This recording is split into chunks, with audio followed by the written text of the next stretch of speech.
ትራምፕ ፊታቸውን ወደ አባይና ወደ ኢትዮጵያ ዙረዋል።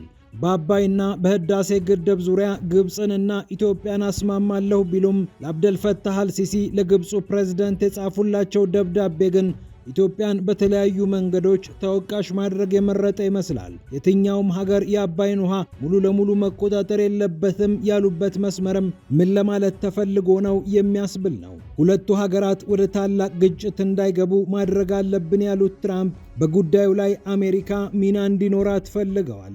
ጦርነት ሊደረግ ነበር አስቆምኩት ብለው ሲናገሩ የነበሩት ትራምፕ ያልጨረስኩት የቤት ስራ አለ በማለት ይመስላል ወደ ግብፅና ኢትዮጵያ ፊታቸውን አዙረዋል። ነገር ግን በአባይ ወንዝና በአጠቃቀሙ ዙሪያ ያላቸው ግንዛቤ እጅግ ደካማ መሆኑን ያሳየ ደብዳቤ ነው ለአብደልፈታህ አልሲሲ የጻፉት። ሰውየው ከግብፅ ወገን ቆመው ላደራድራችሁ ማለታቸውም ግርምትን አጭረዋል። ከቀጠናችን ጉዳይ ሳንወጣ ሳውዲ አረቢያና ግብፅ ከሶማሊያ ጋር ወታደራዊ ጥምረት ሊፈጥሩ መሆኑ ተሰምቷል። የሶማሊያው ፕሬዝዳንት ሐሰን ሼክ መሐሙድ ይህንን ስምምነት ለማጠናቀቅ ወደ ሳውዲ አረቢያ እንደሚያቀኑም ተነግሯል። ሳውዲ አረቢያ ኤምሬትስን ከደቡብ የመን እንዳባረረችው ሁሉ ከአፍሪካ ቀንድና ቀይ ባህር ነቃቅላ እንድትወጣላት ግብፅንና ሶማሊያን ትከሻዋ አድርጋ እየተንቀሳቀሰች ይገኛል።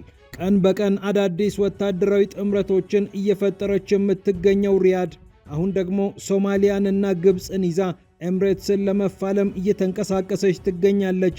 ነገሩ ከኢትዮጵያ ጋር በቀጥታም በተዘዋዋሪም እንደሚገናኝ ታውቋል። ጉዳዩን እንመለከተዋለን።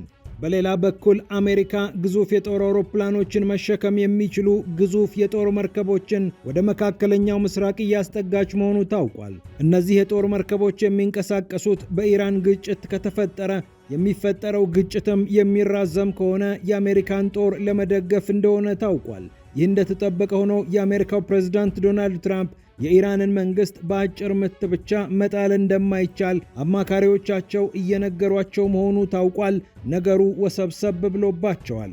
በየቀኑ ዜና ከመሆን የማያልፉት ትራምፕ በጋዛ ጉዳይ የሰየሙት ቦርድም መነጋገሪያ ሆኗል።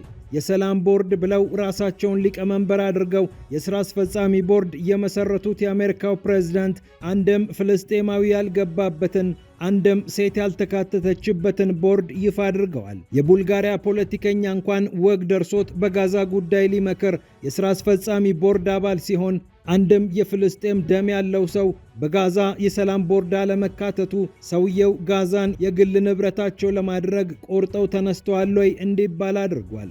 የትኞቹን ፖለቲከኞች መረጡ? በዝርዝር እንመለከተዋለን። የኔቶ ጉዳይ እያደር መንሸራተት ሆኗል። በግሪንላንድ ምክንያት ከባድ ስንጥቃት የተፈጠረበት ኔቶ አሁን የበለጠ ነገር እየከረረበት መሆኑ ታውቋል። የአሜሪካው ፕሬዝዳንት ዶናልድ ትራምፕ በግሪንላንድ ጉዳይ የሚቃወመኝን በቀረጥ አንበሸብሸዋለሁ እያሉ ይገኛሉ።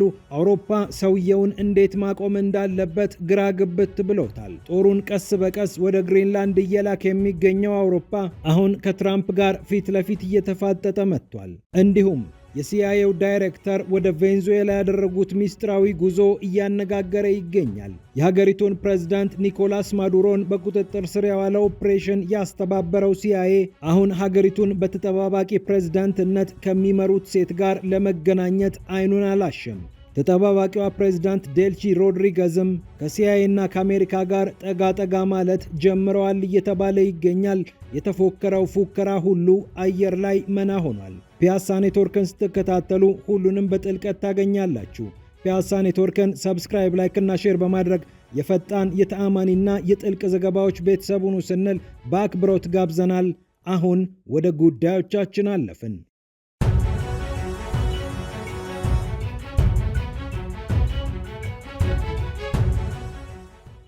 የአሜሪካው ፕሬዝዳንት ዶናልድ ትራምፕ ኢትዮጵያንና ግብፅን አስማማለሁ እያሉ ይገኛሉ። የታላቁ የኢትዮጵያ ህዳሴ ግድብ በሁለቱ ሀገራት መካከል አንዳች ግጭት እንዳይፈጠር መስራት እንደሚያስፈልግም ተናግረዋል። የትኛውም ሀገር ለብቻው አባይን የመሰለ ታላቅ ውሃ መቆጣጠር የለበትም ያሉት ትራምፕ የአባይ ውሃ አጠቃቀምን በተመለከተ አሜሪካ ቴክኒካዊ ድጋፍ ለማድረግም ቃል ትገባለች ብለዋል። ቴክኒካዊ ድጋፍ ከተደረገና ግልጽነትና ተአማኒነት በሞላው መልኩ ሁለቱ ሀገራት የሚነጋገሩ ከሆነ ዘላቂ የውሃ አጠቃቀም ይኖራቸዋል። ለዚህ ደግሞ እኔ ሁሉንም ድጋፍ አደርጋለሁ ብለዋል። የትኛውም ሀገር የአባይን ውሃ መቆጣጠር የለበትም። ሌላ ተጨማሪ መስመር ሊሰመርበት የሚገባው ነው።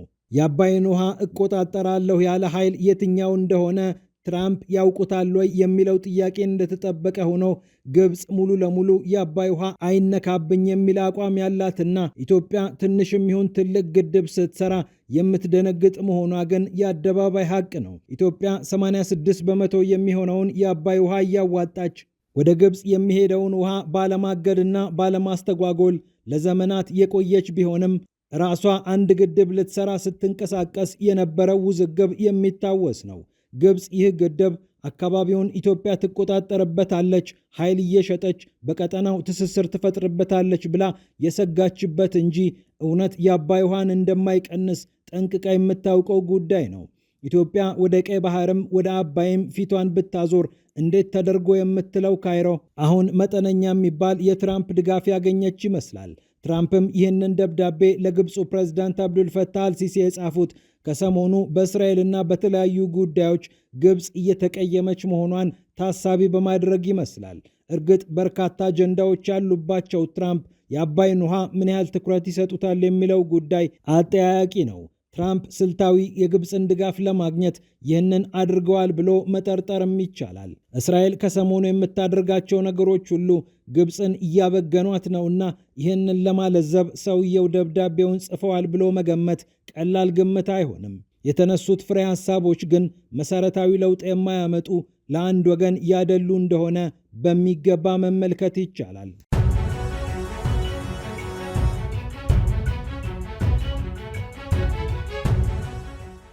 ይህ እንደተጠበቀ ሆኖ በትራምፕ ደብዳቤ የተጻፈላት ግብፅ ከሳውዲ አረቢያና ከሶማሊያ ጋር በመሆን ወታደራዊ ጥምረት ለመፍጠር እያሰበች መሆኑ ታውቋል።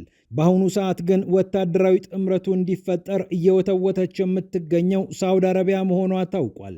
ሳውዲ አረቢያ ከግብፅና ከሶማሊያ ጋር ወታደራዊ ጥምረት መፍጠር የፈለገችው ኤምሬትስ ከአፍሪካ ቀንድና ከቀይ ባህር ተነቅላ እንድትወገድላት ስላሰበች መሆኑ ታውቋል። በአካባቢው ከፍተኛ ተጽዕኖ እየፈጠረች የምትገኘው ኤምሬትስ ከሳውዲ አረቢያ ጋር በየመን ውዝግብ ውስጥ ከገባችበት ጊዜ አንስቶ የተለያዩ ስንጥቃቶች የበለጠ እየሰፉ ሁለቱ ሀገራት ብርቱ ፍክክር ላይ ይገኛሉ። ከባለ ኒውክሌሯ ፓኪስታን ጋር ወታደራዊ ጥምረት ፈጥራ ዓለምን ጉድ ያስባለችው ሳውዲ አረቢያ ቱርክን የጥምረቱ አካል ለማድረግ ስትሰራ መቆይቷ ይታወቃል። ነገሩ ጫፍ ላይ ስለመሆኑም ተሰምቷል። አሁን ደግሞ ሌላ የሶስትዮሽ ጥምረት በአፍሪካ ቀንድና በቀይ ባህር አካባቢ ለመፍጠር ሳውዲ ቆርጣ ተነስታለች።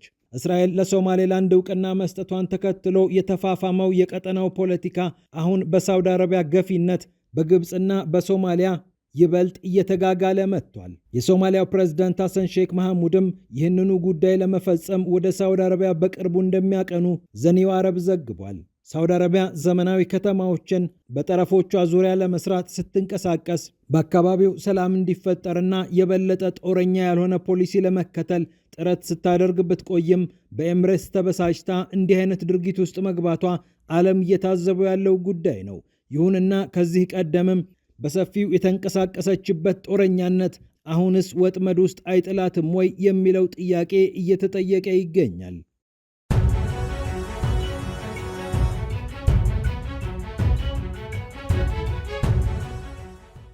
ከመካከለኛው ምስራቅ ጉዳይ ሳንወጣ አሜሪካ ግዙፍ የጦር መርከቦቿን እያንቀሳቀሰች መሆኑ ተሰምቷል።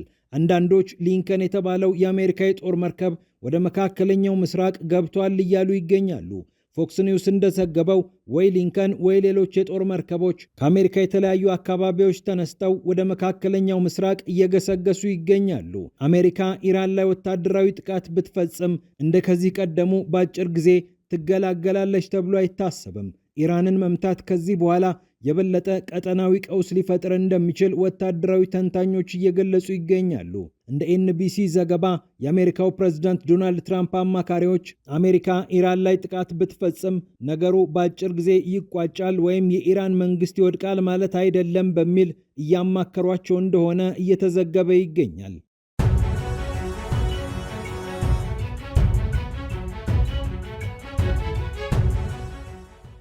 ትራምፕንና ጋዛን ወደሚያገናኘው ጉዳይ ስናልፍ ደግሞ የአሜሪካው ፕሬዝዳንት ዶናልድ ትራምፕ የሰላም ቦርድ ብለው ጋዛን የሚያስተዳድረውን አካል የበላይ ሆኖ የሚቆጣጠረውን ቦርድ ይፋ አድርገዋል። አስገራሚ በሆነ መልኩ አንድም ፍልስጤማዊ አንድም ሴት ያልተወከለበት ይህ ቦርድ የቡልጋሪያ ፖለቲከኛን እንኳን አካቶ ፍልስጤሞችን ያገለለበት መንገድ ብዙዎችን እያነጋገረ ይገኛል። በኢራቅ ጉዳይ ስማቸው የሚብጠለጠለው የቀድሞ የእንግሊዝ መሪ በቦርዱ ውስጥ ተካተዋል። በስራ አስፈጻሚ ቦርድ ውስጥ ከተካተቱትና ስማቸው ከተነሳው ሰዎች መካከል አንደኛው ደግሞ የአሜሪካ የውጭ ጉዳይ ሚኒስትር ማርኮ ሩቢዮ ይገኙበታል። የትራምፕ ልዩ ልዑክና ነጋዴው ስቲቭ ዊትኮፍም የስራ አስፈጻሚ ቦርድ ውስጥ ገብተውበታል።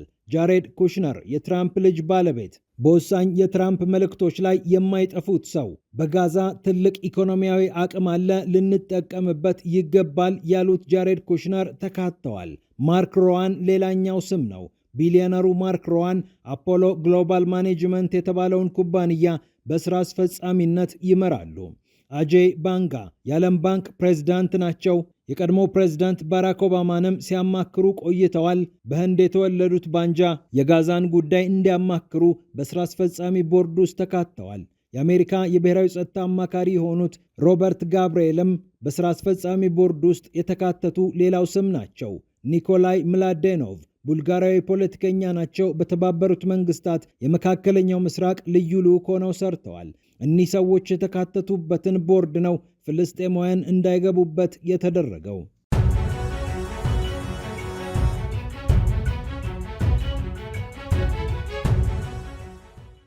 በሌላ በኩል የአሜሪካው ፕሬዝዳንት ዶናልድ ትራምፕ በግሪንላንድ ጉዳይ ከኔቶ ጋር ፊት ለፊት ተጋፍጠዋል። አውሮፓም ሆነ የኔቶ አጋሮች በግሪንላንድ ያለኝን ፍላጎት የማይፈጽሙልኝ ከሆነ በቀረጥ አንበሸብሻቸዋለሁ ብለዋል። የአሜሪካው ፕሬዝዳንት ከመንገዴ ማንም እንዲያቆመኝ አልፈልግም ነው ያሉት። አውሮፓ ወደ ግሪንላንድ ቀስ በቀስ ጦሩን እያከማቸ የሚገኝ ሲሆን ምናልባት ሁለቱ ኃይሎች ከቃላት ባለፈ መልኩ ወታደራዊ ፍጥጫ ውስጥ ይገቡ ይሆን እንዴ የሚል ስጋት ብዙዎችን እያነጋገረ ይገኛል። ከወደ ዴንማርክ አካባቢ ግን አንድ የኔቶ አባል ሌላኛውን ያጠቃል ብለን አናስብም የሚል ማለሳለሻ ተሰጥቷል። ትራምፕ ግን ግሪንላንድን እፈልጋታለሁ፣ ለብሔራዊ ደህንነቴ ታስፈልገኛለች ብለዋል። የፈረንሳይ፣ የጀርመን፣ የስዊድን፣ የኖርዌይ እና የዩናይትድ ኪንግደም ወታደሮች ቀስ በቀስ ወደ ግሪንላንድ መግባታቸው ታውቋል። ዴንማርክም በበላይነት የምትቆጣጠራትን ግሪንላንድን ለመጠበቅ ኃይሏን እያከማቸች እንደሆነ እየተነገረ ይገኛል። ይህ ደግሞ ለቭላዲሚር ፑቲንና ለሩሲያ መልካም አጋጣሚ ይመስላል። ሁኔታው ለኔ ተመቸኝ ያሉም ይመስላሉ። ምክንያቱም ሁለቱ የኔቶ ኃይሎች በተፋጠጡበት ሰዓት የኔቶ ህብረት ሲናድ ሩሲያ ቀላል የማይባል ፖለቲካዊና ስትራቴጂያዊ ትርፍ ታተርፋለችና።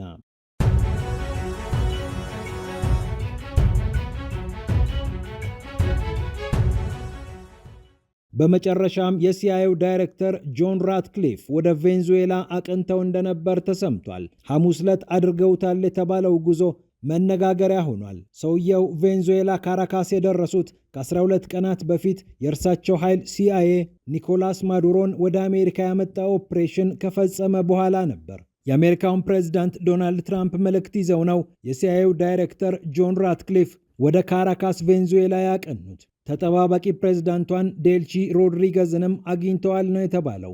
ትራምፕና ሮድሪገዝ በስልክ ቆይታ ማድረጋቸውም የሚታወስ ነው። ሴትየዋ ማንም የውጭ ኃይል የቬንዙዌላን ሀብት አይነካትም ብለው ቢፎክሩም በነዳጅ ጉዳይ ላይ ግን አንዳንድ ማሻሻያዎችን ለማድረግ እየተንቀሳቀሱ መሆኑ ታውቋል። ኒውዮርክ ታይምስ በእርሳቸው ዙሪያ የዘገበው አንድ ዘገባም እንዲሁ ሲያነጋገር ቆይቷል። $15,000 የሚያወጣ ልብስ ለብሰው ነበር ቃለ መሐላቸውን የፈጸሙት። አንዳንድ በዙሪያቸው ያሉ ሰዎች ሴትየዋ ሶሻሊስት ብቻ ሳይሆኑ ካፒታሊስቲክ ሶሻሊስት ናቸው ብለው እንደሚያሾፉባቸውም ዘገባው ጠቅሷል።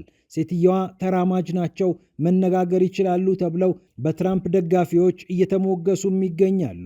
ምናልባት ሴትየዋ ቀደም ብለው ይህንን ሁሉ ነገር አውቀውት ይሆን የሚሉ ጥርጣሬዎችም ጎልቶ እንዲወጡ አድርጓል።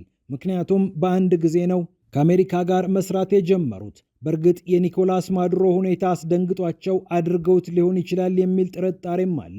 ፒያሳ ኔትወርክን ስትከታተሉ ስለቆያችሁ ክብረት ይስጥልን ብለናል።